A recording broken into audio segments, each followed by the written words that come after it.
আর ভাবুন তো যদি সেই মজার ঘটনাটা ঘটে মেয়েদের ফুটবল ম্যাচে, তখন তো হাসির রোল আরো দ্বিগুণ। তাই আজকের ভিডিওতে আমি আপনাদেরকে দেখাবো মেয়েদের ফুটবল ম্যাচে ঘটে যাওয়া সবচেয়ে মজার, অদ্ভুত ও হাস্যকর কিছু মুহূর্ত, যেগুলো না দেখলে আপনি সত্যিই মিস করবেন। তো চলুন ভিডিওটি শুরু করা যাক। আর হ্যাঁ, আপনি যদি ফুটবলের এই ধরনের ভিডিওগুলো পছন্দ করেন তাহলে আমাদের চ্যানেলকে সাবস্ক্রাইব করতে ভুলবেন না।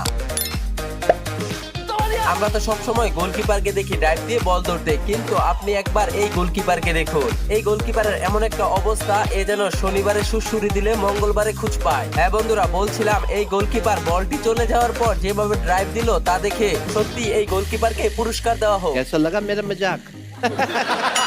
কিছু কিছু মেয়ে ফুটবলারদের এমন ট্যালেন্ট হয়, যদি রেফারির সাথে তাদের কোনো গন্ডগোল পাকে তাহলে একদিকে তাকিয়ে অন্যদিকে অন্য কাজ করে ফেলে এবং রেফারি বুঝতেই পারে না এটা কে করলো। ফুটবলাররা গোল দেওয়ার পর অনেক গোল সেলিব্রেশন দেখেছে, কিন্তু এদের মতো গোল সেলিব্রেশন আপনি কি কখনো দেখেছেন? এমন গোল সেলিব্রেশন দেখার পর